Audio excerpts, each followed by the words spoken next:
"We don't need you this Christmas," Ashley said, her voice sharp enough to cut through the music and laughter spilling out behind her. The words hit harder than the cold air that rushed past her onto the porch. For a moment, I actually thought she was joking. Families tease, don't they? But the look in her eyes wasn't playful. It felt like an eviction wrapped in glitter and tinsel. All day, I had prepared for this evening as if it were a second chance at belonging. I polished my old silverware until it gleamed like something new. I baked 2 loaves of cranberry bread, the kind Matthew adored when he was little. The kitchen had filled with cinnamon and orange peel, warm scents that felt like memory. I wrapped each gift carefully, an $80 bottle of perfume for Ashley, a $45 leather belt for my son. Nearly all of my Social Security check gone in a single day, but I told myself it was worth it. I wanted to be part of their celebration. Before leaving, I'd stood in front of my mirror, lit by the soft, forgiving glow of my bedside lamp. I pinned my late husband's brooch to my coat collar, a small gold leaf he gave me on our 30th anniversary. It felt like armor, a reminder of a love that had once been warm and steady. I called a cab, made sure I had the gifts, the bread, my gloves. Outside, heavy flakes of snow drifted down. The driver hummed along to Christmas carols while I quietly rehearsed what I'd say when I saw them. How proud I was, how grateful to be included. I didn't realize I'd been talking mostly to myself. When the cab pulled up, their house glowed from every window. Laughter floated through the glass like warm air. I stood on the sidewalk for a moment, watching silhouettes move through the living room. Ashley's parents, her cousins, people I didn't recognize. All of them comfortable, glowing in a warmth I still believed I had a place in. I rang the bell, my hands trembling. Ashley opened the door holding a glass of wine, her red dress sparkling under the chandelier light. "Oh, Elaine." Her voice was flat, not a smile in sight. She didn't even step aside. I had to inch forward on my own. Her perfume, strong and expensive, filled the air like a curtain. Inside, the house smelled of roasted turkey, pine, and something floral. Laughter rose from the dining room, followed by the clink of glasses. Somewhere in that crowd, I heard Matthew's voice, bright and alive. He didn't come to greet me. Ashley finally gestured toward the kitchen. "Why don't you wait in there? Dinner's not ready yet, and we're kind of in the middle of things." It wasn't what she said. Plenty of hosts get flustered. It was how she said it, like I was an inconvenience, something she'd have to clean up later. I carried my gifts into the kitchen and set them gently on the counter next to a tray of untouched appetizers. The room buzzed with the muffled sounds of celebration, all happening just beyond reach. I sat at the small table by the window, folding my hands to stop them from trembling. Every burst of laughter from the dining room felt like another door closing. I tried to convince myself that hosting was stressful, that maybe she didn't mean anything by it. But when I offered to help, she didn't even look up. "No, just sit," she said. "You'll only get in the way." Her bracelets clattered sharply as she chopped vegetables, a sound that filled the aching quiet between us. I thought of all the Christmases when I was the one cooking, setting the table, filling the house with warmth. Now I was just taking up space in someone else's kitchen. Nearly an hour passed before I heard the call to dinner. Chairs scraping, voices rising, laughter blooming like a flower. No one called my name. I waited a moment, then smoothed my coat and stood. Maybe they'd simply forgotten. Maybe I just needed to remind them I was there. But when I stepped into the doorway of the dining room, the chatter died instantly.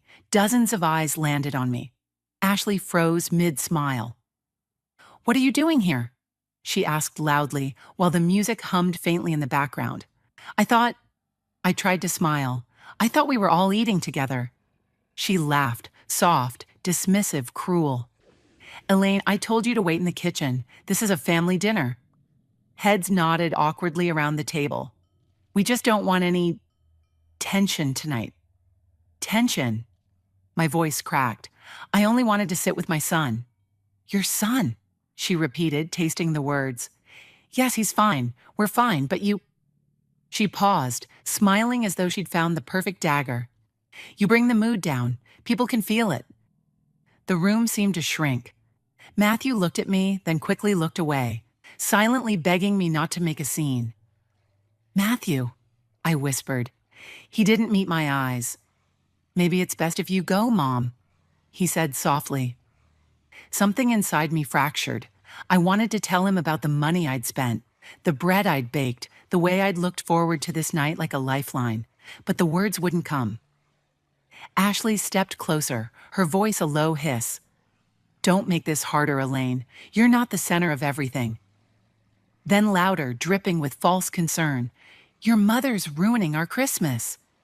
A gasp, a hush, and then she took my arm, firm grip, smile gone, and led me to the door.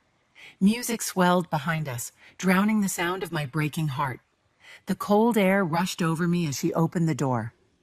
Good night, she said, and before I could speak, she closed it firmly. I stood on the porch as snowflakes melted against my cheeks. Tears, maybe, or just the weather. Through the window, I saw the golden glow of the dining room, shadows raising their glasses in another toast. Once I had belonged to that warmth. Now I was just a silhouette fading into the snow. I didn't move for a long time. Laughter floated through the door, soft, distant, already turning into a memory. I pulled my coat tight around me, holding the gifts against my chest. The street was quiet, the world still. Behind me, the house shone with everything I thought I still belonged to. And under the falling snow, I understood something sharp and undeniable. I wasn't part of their family anymore.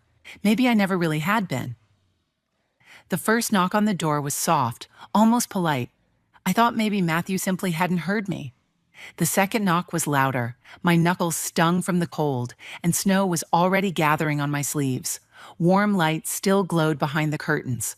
I could hear laughter, faint but sharp enough to cut straight through the night. I tried again, my voice trembling. Matthew, it's me. Please, just let me in for a few minutes. Nothing, not even footsteps. The warmth I had imagined earlier that evening was gone, replaced by a silence so deep it made the whole street feel empty. I pulled out my phone, my hands shaking. The screen lit up my face as I scrolled to his number. When Matthew answered, I almost sobbed with relief. Mom. His voice sounded impatient, distracted, like I'd interrupted a joke. Matthew, I said quickly, please open the door. It's freezing out here. More laughter in the background. Ashley's voice floated through, bright and careless. He hesitated. Mom, it's better if you just go home. Ashley's upset. We'll talk tomorrow. Matthew, it's 20 degrees. I don't have my cab keys. Please, just a few minutes. A pause. Long enough for hope to spark? Then he sighed. Don't make a scene, okay? It's Christmas Eve. I opened my mouth to respond, but the line clicked. He had hung up. For a moment, I stood frozen, staring at the screen. Snow fell thicker now, settling in my hair and on my shoulders. I tried calling again. No answer. Once more. Still nothing. My reflection dimmed in the screen, an old woman with tears turning to ice on her cheeks. I slid down against the wall beside the door, pulling my coat tighter. The steps were slick with ice. My legs ached, but the cold was worse. It seeped through everything. My shoes, my gloves, my bones. From inside, the laughter turned into music. Cheerful, bright, a soundtrack to a life I no longer belonged to. As I sat there, memories flooded in without mercy. The nights Matthew had fevers when I sat at his bedside with a cool cloth, whispering that he would be all right. How he used to hold my hand when storms scared him. How he would run to me when he heard thunder. I had been his safe place. Now he was behind a locked door, pretending not to hear me. The cold made it hard to think. My fingers were numb, wooden. When I tried to move them, they didn't feel like mine. I pressed my hands to my face, trying to warm them, but they were too stiff. A car crawled, passed, headlights sweeping over me, then kept going. Its taillights disappeared around the corner, leaving me in the gathering dark. I tried to stand, but my knees buckled. My body felt heavy, like it no longer belonged to me. I leaned back against the wall and looked up toward the window, where faint light flickered behind the curtains. They were still eating, still laughing. Maybe they were opening presents by now. Maybe Ashley was telling some story that made everyone smile. I wondered if she'd mentioned me, or if I'd already been erased. Time blurred. I don't know how long I sat there, drifting in and out. The world grew quiet and far away. Snow piled on my shoes, my coat, my hair. My breath came slow. When I tried once more to move, pain shot through my legs, sharp and blinding. My head rested against the wall. My eyes drifted closed. Their voices faded into a soft, distant hum. The last thing I remember was whispering his name. Matthew. Barely a sound, more like a thought escaping into the cold. Then everything went quiet. When I opened my eyes again, the world was white and humming. Bright lights, steady beeping, the faint smell of disinfectant. A nurse leaned over me, smiling gently.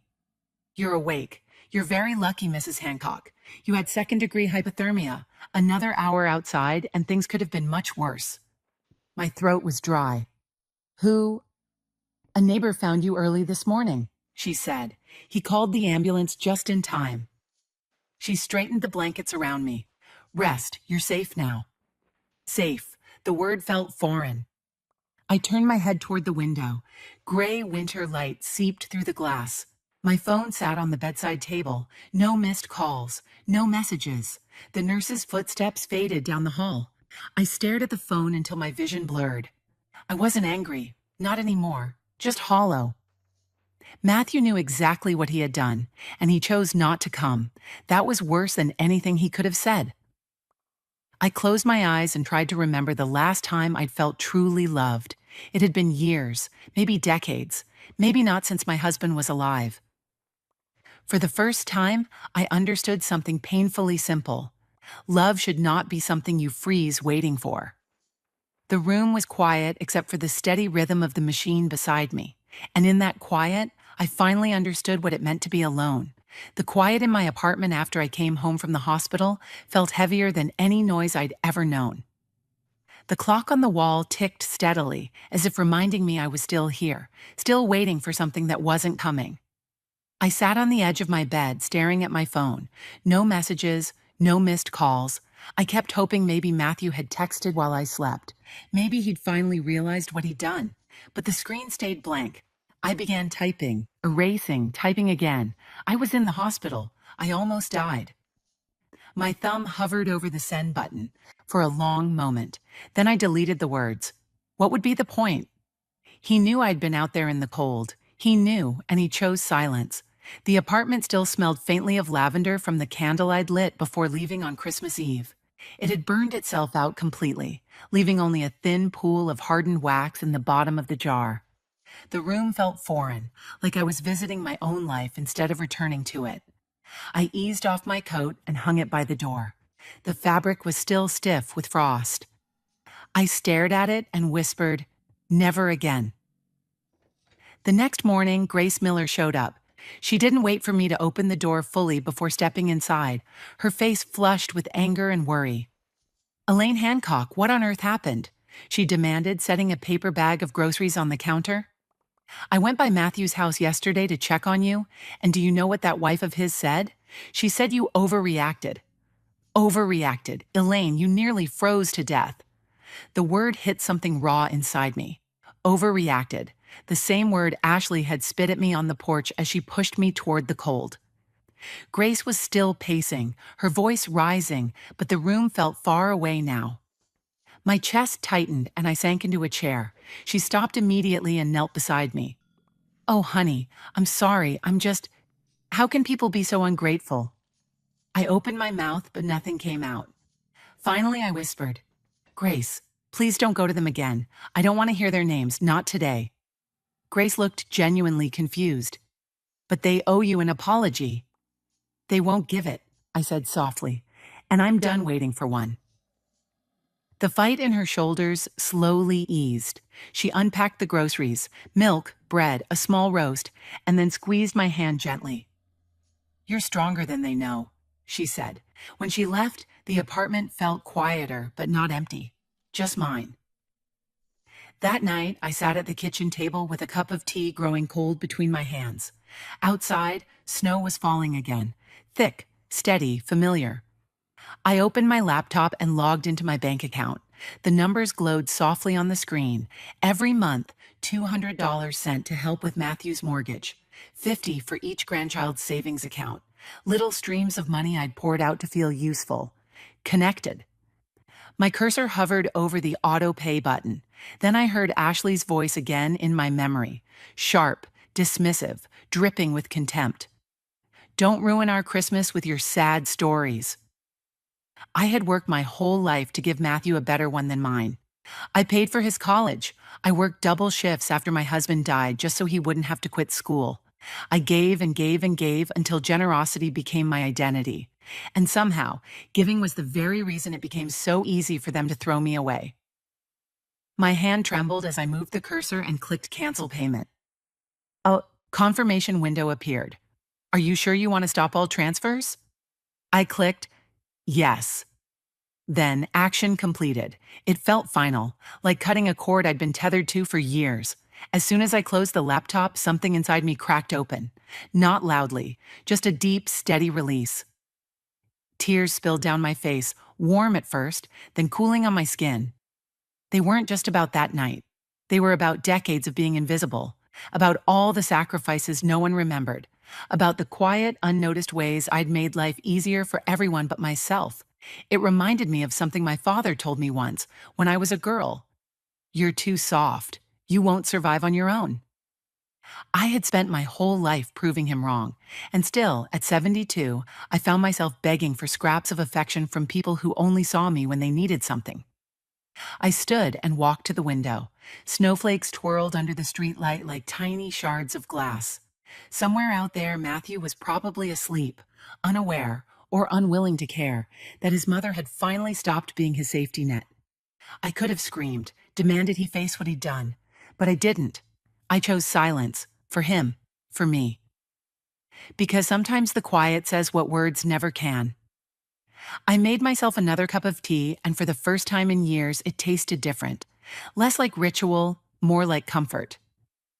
The apartment no longer felt like a place I drifted through. It felt settled. Mine. Before bed, I noticed the way the snow's reflection danced softly on the walls. Grace's words returned to me. You're stronger than they know.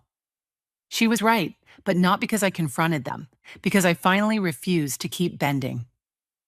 I slid beneath the blanket, listening to the wind pressing gently against the window. Somewhere between the hum of the radiator and the slow ticking of the clock, I whispered, "You can't take from me anymore." And for the first time in years, I slept through the night.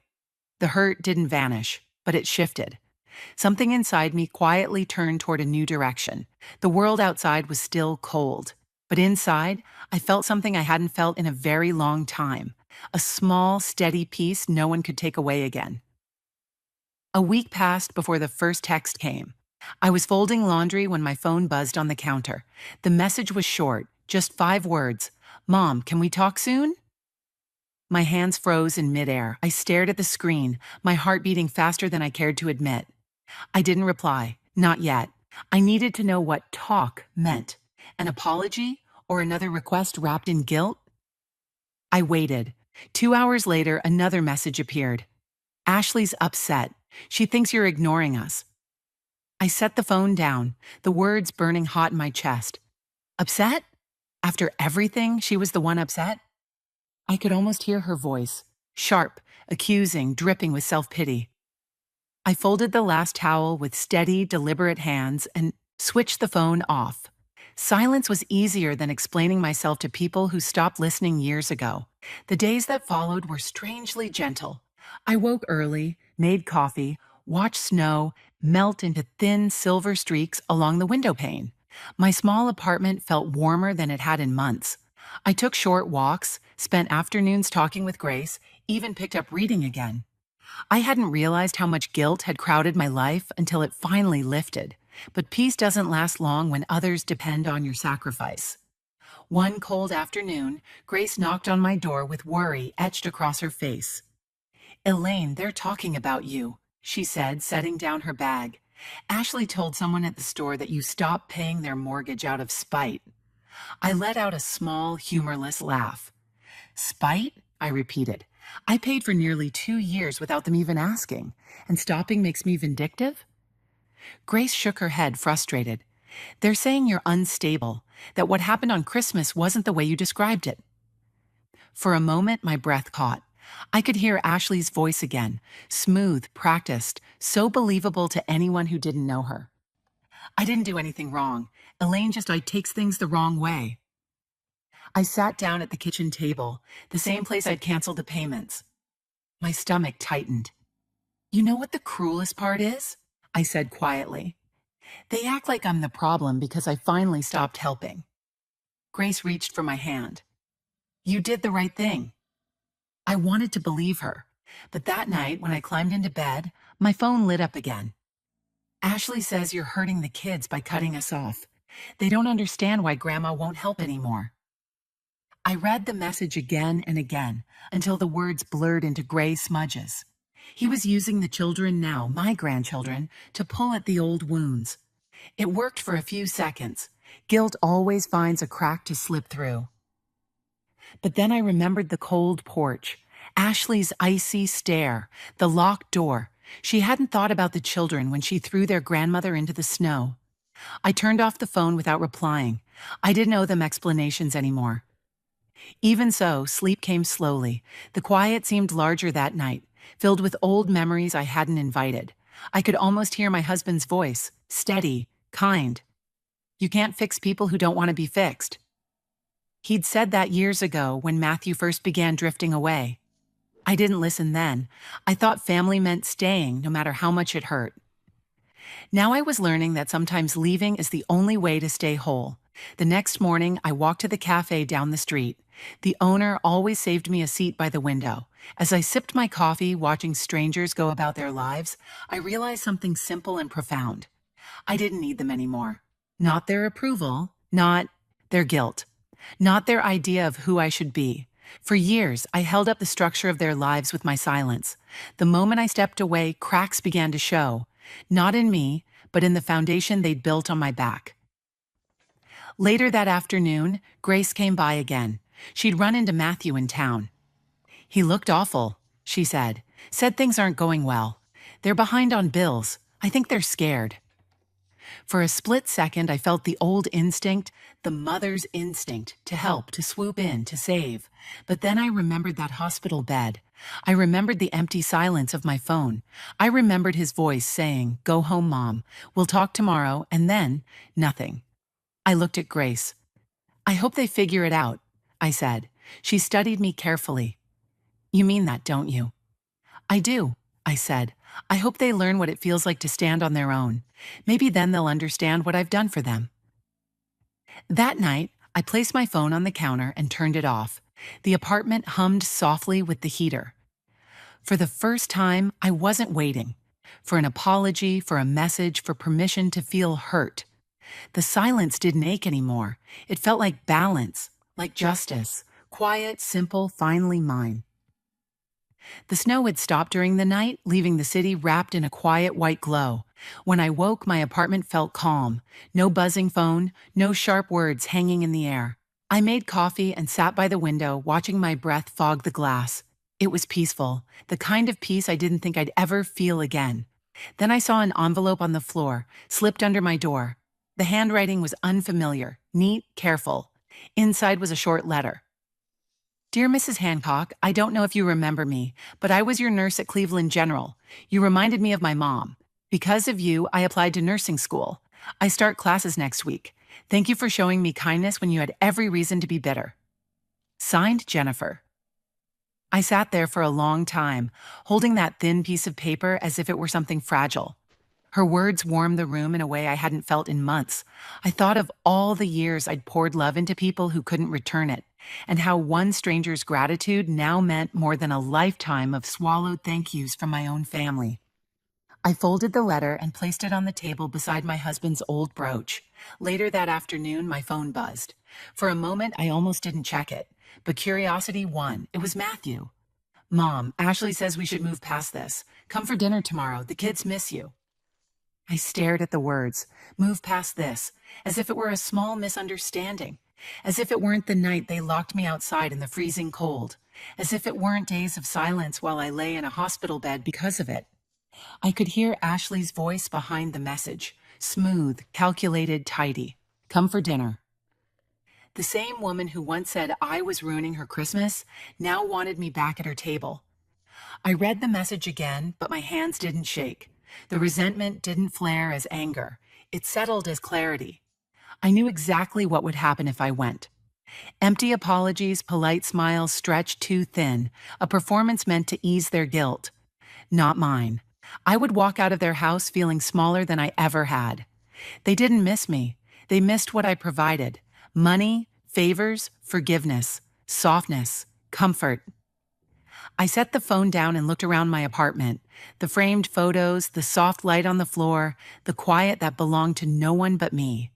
I realized I didn't want to go back, not even for the children, because if I did, I'd teach them that cruelty can be erased by convenience, that love has no boundaries, and that I would always crawl back no matter how they treated me. I couldn't do that anymore, not to them and not to myself. Outside, the sun was breaking through the clouds. Snow on the windowsill glittered. I put on my coat and stepped into the cold. The air snapped against my lungs, clean and sharp. I walked toward the small park down the block where benches sat dusted in white. The trees were bare, thin branches sketched against the sky. For the first time in months, I didn't feel like I was walking away from something. I felt like I was walking toward myself. I sat for a while, watching people pass. A young mother pulled her child on a sled, their laughter rising into the still air. I smiled, not out of longing or regret, but out of a quiet, steady acceptance. Life continued, and so would I. When I got home, I placed Jennifer's letter in a small wooden box with my most precious things: old photographs, a 10th birthday card from Matthew, a pressed flower from my husband's garden. I kept it there as a reminder that kindness does return, even if not from the places you once expected. I made dinner for one, simple soup and bread, and turned on the small lamp beside my chair. Its warm glow felt like it reached all the way into my chest. My phone lit up again, another message from Matthew. Please, just one word, a tug, a hook. I looked at it for a long moment. Then I slowly set the phone face down. I didn't block him. I didn't delete it. I simply chose not to answer. Night settled around me, soft and steady. I leaned back in my chair, closing my eyes, letting the warmth and stillness sink in. For so many years, I thought forgiveness meant returning to the people who hurt me. Now I understood. It meant letting go. Quietly to the empty room, I whispered, "Rejection isn't hate. It's love turned inward." The strength in my own voice surprised me. I stood and walked to the window. The snow outside reflected the streetlights like scattered stars, and in that moment, I realized I wasn't alone. I was free. If someone had told me a year ago that I'd end up here, stronger, lighter, untouched by the people who once defined me, I wouldn't have believed them. But here I was, still standing, still warm, and if my story ever reaches someone who's been pushed aside, forgotten, or made to feel small, I hope they hear this. Sometimes the greatest revenge is peace. Because when you stop chasing the love that wounds you, you make room for the love that heals you. And if you've had to walk alone to find it, don't be ashamed. Walk proud. You've already survived the cold.